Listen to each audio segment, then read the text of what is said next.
Hello everybody and welcome to my tutorial. So we are working on Queen of Diamonds. It is a block of the month. We're working on month 8, block 8-3. We're going to be putting fabric on the paper pieces today. So I'm going to kind of show you some tips and tricks on how I fussy cut some of these. They're a little bit different than what shows in the picture. So we'll show what we're going to do with that. And Queen of Diamonds is a really cool pattern that was put out as a block of the month. Obviously we're on month 8 with 4 months left to go, and I actually have kept up with it, which I'm very impressed. I'm trying to make sure I stitch at least the block, all the blocks for each month so that I can stay caught up, and I have so far.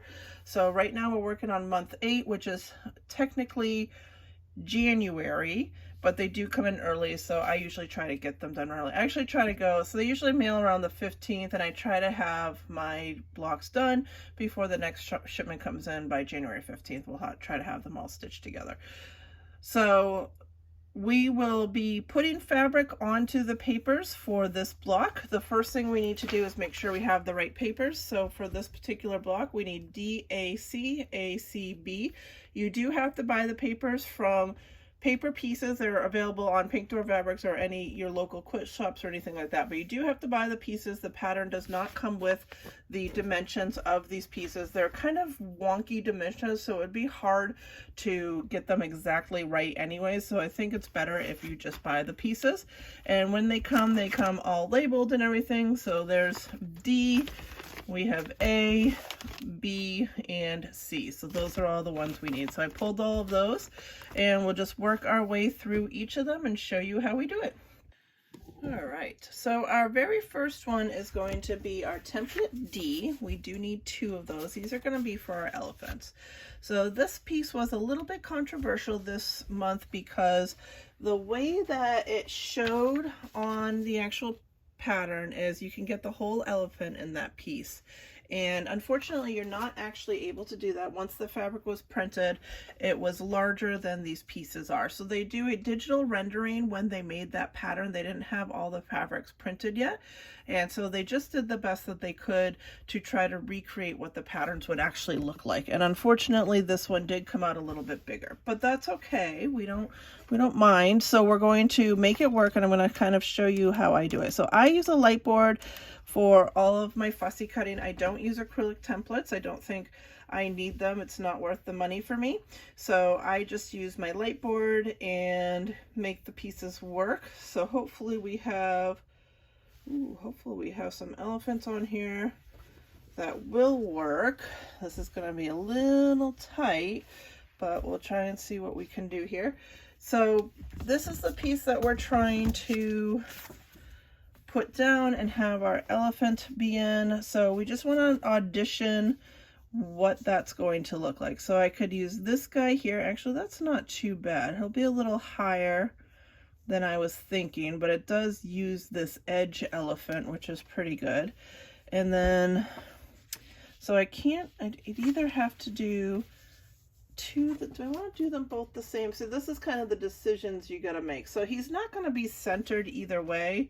I don't have an elephant where I can get him centered, so this lower elephant, he's going to be maybe a smidgen more centered, but you know what, I feel like I see the extra foot here when it's a little bit higher. You get that other foot in there as well, and I can put it real close to his trunk and actually get a pretty good amount of him in there doing it that way. And then I have this kind of cool little curlicue flower in there too. So I think that's the way I'm going to do that. Hopefully you can, I'll try to zoom in a little if I can. So hopefully you can kind of see how I have that placed. So obviously with the light board, it lets you see through your template to the fabric and lets you place that really good so that you can get exactly what you want. So I'll zoom out a little further and I'll show you how we do this. So what I do is I glue baste everything. So I'm going to use my glue base to get this paper down on the fabric exactly where I want it. Obviously I am on the wrong side of the fabric when I'm gluing down. This is where your papers go, obviously. And so I'm going to go ahead, and I think I'm going to get his head real,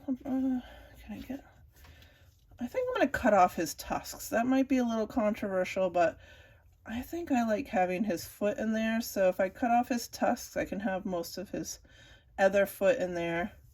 So that's what I'm gonna do. So you can see again, if I zoom in a little, I did cut off his tusks right here, so they're not in there because you can't get the whole elephant in there regardless. And so that's what we're gonna do, is we're gonna have him pronounced that way. And actually, can I?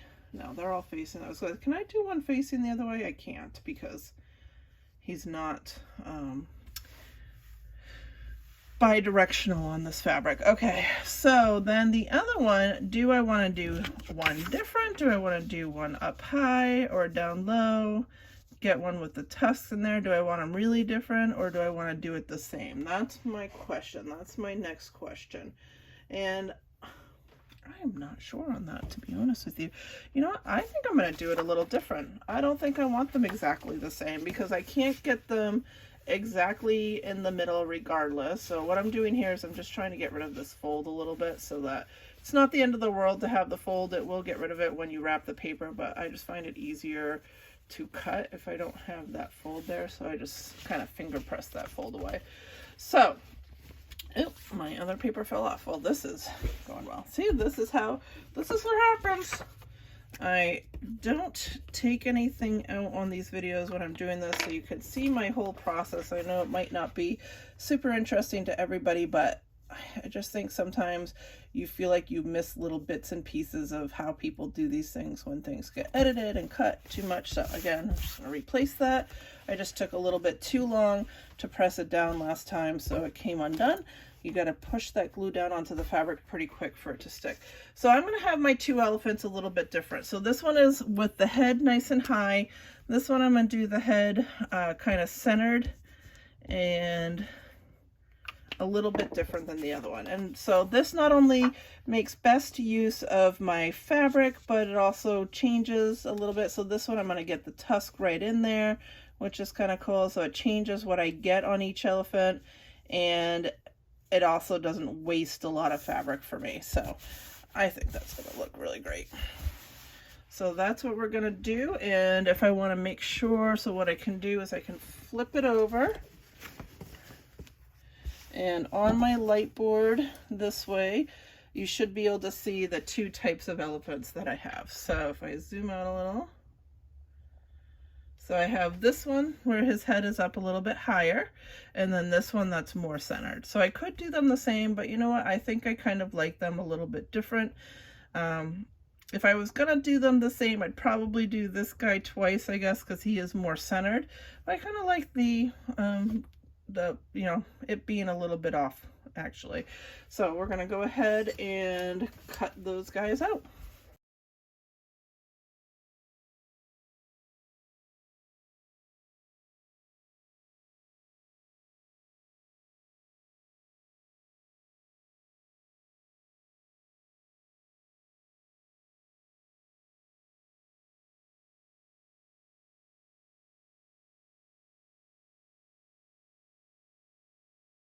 Okay, so these are all cut out, so let me show you just so you can see them cut out. So I did do them differently. I decided to make that decision.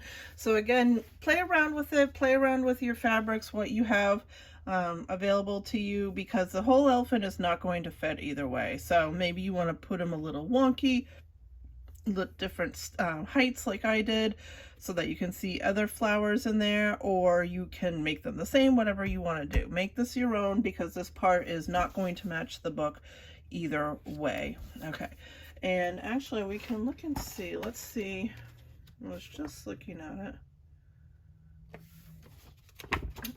So they do include a picture of the actual quilt that they made, so you can see they chose to do, I think, my middle one where he's in the middle. If you can kind of see that, that's an actual quilted quilt. So if you want to kind of match what they did, you can do that. All right, so next up are going to be our two solids. So each solid we're going to need in 2 A's, 2 C's, 2 A's, 2 C's. So you got two solids. They're pretty close in color. They're in person really not that different. So one's called lavender, one's called pink. I mean, you can tell the difference. One's purple, one's pink. It's not that difficult. So just in the book itself, they look pretty similar. So you can see here, they put the little star for where you would put the lavenders because they do look very similar in the book. Okay, but in person, not very similar at all, so that's fine. All right, so we are going to go ahead and cut these pieces. I think I'm going to cut them at the same time because I am cutting the same pieces. So if I have a piece of this solid pink that I can work with that's pretty straight, which I do.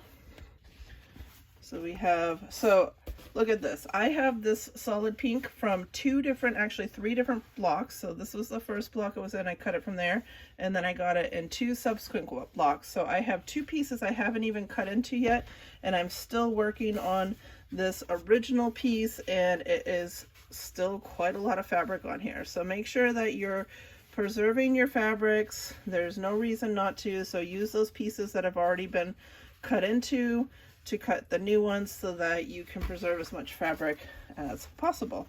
All right, so we are going to go ahead and line these up so that I can cut them together. Since I'm cutting literally the exact same pieces, solids are non-directional, so it really doesn't matter which direction these go, and I just need two of each from here, so it should be pretty easy peasy. And I have my glue pen, my two sizes of diamonds down here. So we got our big size. We'll put that here. Another big size. We'll make sure we leave enough seam allowance. So when I cut these, I'll be cutting pink and purple at the same time. And then once they're cut apart, I'll put the templates on the purple so that they have them as well. So we'll do our smaller one down here with enough seam allowance, and then one more small one here with enough seam allowance. And just make sure you're not too close on your purple, which it doesn't look like I am. So hopefully you can see that. So that's kind of how we're going to cut them. And I'm just going to scoot these a little bit just so that I have enough room on both sides. All right. Perfect. So now I'm just going to cut these out and then move on to our next pieces.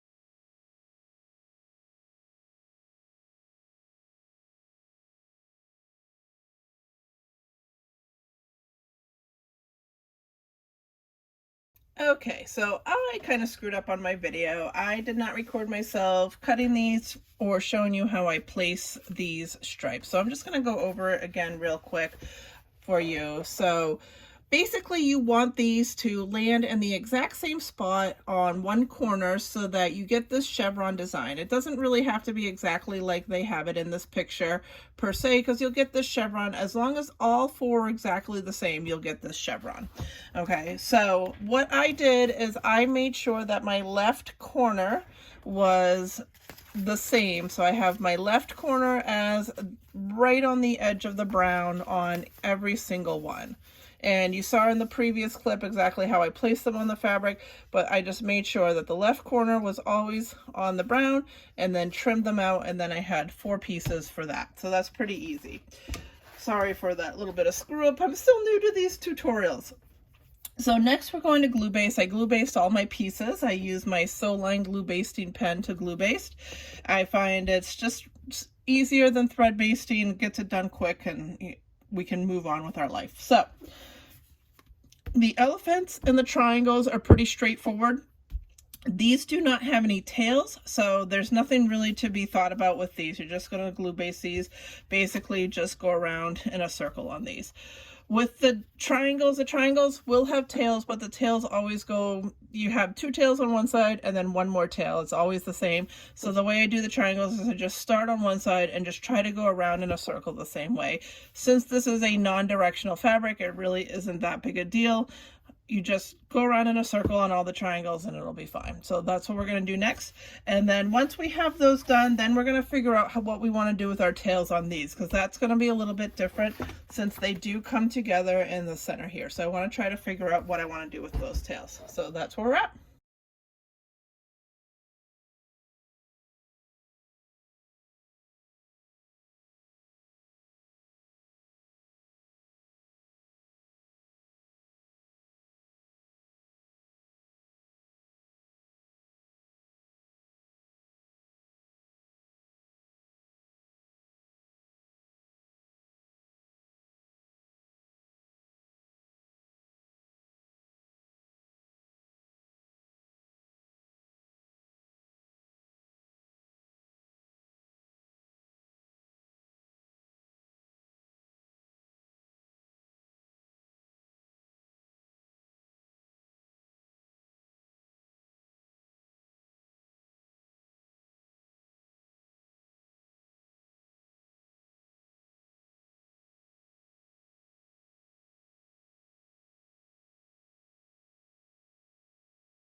Okay, so I knew there was a reason that I saved these for last. I did screw up, so I'm going to have to recut two new ones. So by making all four exactly the same where the brown was on the edge, what happened is because it's not centered, then the pink is on this edge, and when I go to line them up, you can see they don't line up because this corner is actually in the pink down here. So one of these is in the pink, and so it doesn't line up to where I'm going to get that chevron.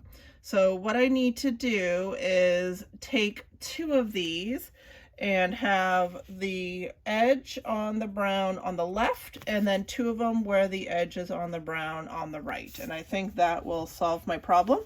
So I have enough fabric to make this happen. So we're just gonna redo these real quick, and you know, it's kind of a waste of fabric, but hopefully I can reuse these. I'll save the pieces so that hopefully I can reuse them for another one down the line, maybe a smaller piece. All right, so I keep two exactly the same, and then we're going to peel off two papers. So these had the, like I said, the brown on the left. So what I'm going to do with these two is make sure my brown lines up on the right. Okay, and hopefully that should solve my problem and line everything up. So sorry if that was a little confusing. It was a little confusing to me as well. I guess if you centered them exactly, you probably wouldn't have the same issue that I have, so that's also an option. But it's hard to eyeball centering, and I prefer to eyeball. So, and I had already cut them, so this way I only have to cut 2 more instead of 4 more, so hopefully this will work for me. So again, these two are going to be centered where the brown is on the right, and that should solve all these issues. So let's go ahead and get these cut out.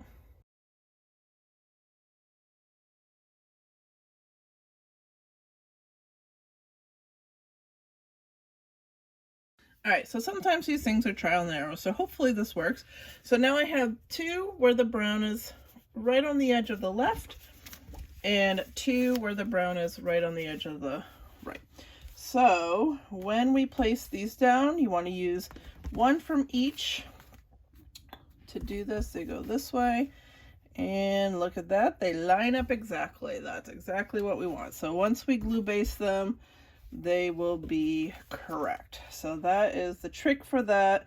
Like I said, of course you could just center them, and then that would probably make your life even that much easier, but eyeballing centering is harder than having a spot to go with. So hopefully, I don't know. This one still seems to be a little off, but maybe we can make it work by moving the papers a little bit if we have to. All right, so we're going to try and make this work. So our next issue is which way are our tails going to go. So we're going to have two triangles in the middle. They're going to meet like this, and then these are going to come in and meet it like this. So obviously I have a tail. Let's see if I can zoom into the middle here a little bit more for you. So I have a tail going this way, a tail going that way from the diamond, and I want to try not to have a tail. Shoot, I don't know if I can. How do they do these tails? Because you can't not have a tail. I think you're just going to have tails overlapping either way, because there's no way. So this tail goes in. This tail will go this way. All right, well, I'm just going to give it a try and see how we go. So it might take a couple of tries. You guys know that I show you. So I'm just going to glue baste them the best I think know how. And we'll go from there and show you guys what I did.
Okay, so the way I did these tails is, remember we had two that had the brown on the left edge, and then we had two where the brown was on the right edge. We had redone them to do that. So basically, if you make two the same, so these two, my tails go out to the side, and then these two, my tails go down. So you make them the same, the tails, but you want two different types of tails. Then you can arrange these in such a way that the tails will go in a circular pattern once they're on your board. So I'll actually do it upside down so you can see how the tails land. So hopefully I can figure out how these go in. So long side, so it goes this way, and then this is the same. So you make sure you want different ones. So like this, and then long side, so this is going to go in here, and then this guy long side. Did I do my tails wrong? Oh, I have them backwards. So this one goes here, so that tucks in there, and then this one tucks on top here. Perfect. So I don't know if you can really see that, but let's see if I can zoom in nice and close for you. So you can kind of see my tails all rotate this way now by doing that. So with the triangles, you put your 2 tails down, and then you would have 2 tails at the top that go the opposite directions. And then by doing the tails with 2 pointing down and 2 pointing up on the ones that are the same, if you choose to center your fabric, just make sure 2 are going opposite directions, doesn't matter which ones. They'll all go in a nice little circle and you'll get that nice flat back. So that was a little bit confusing, but we made it work and hopefully it turns out really nice on the front. So the next step will be just laying these out so that you can see the whole diamond all together. So that's what we'll do next.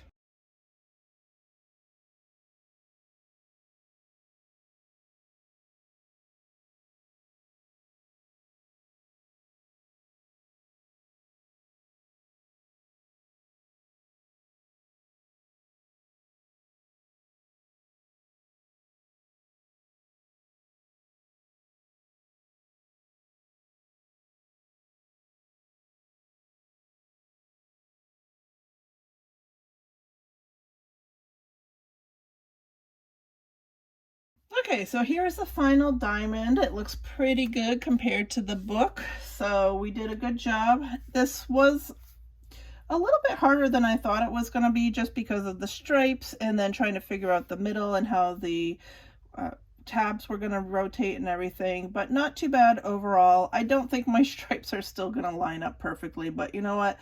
It's fine. I don't actually worry about that too much. I think they're pretty darn close. And so the next step is just to get it stitched together. I hope you enjoyed watching this video. I know it was a little bit longer one because there was quite a bit to figure out. I left most of that in there for you so that you could see my whole process. I think sometimes we skip over those things in these videos, and I thought it would be interesting to see how I do it. So hopefully you did like that. If there's anything that you would like to see me make a video on, please comment below. I would absolutely love to do that for you. If you have any questions, of course, you can also comment below or reach out to me privately, whatever you would like. And hopefully you are still going on your Queen of Diamonds. Let me know how your process is going too. And thanks everybody. Have a great day.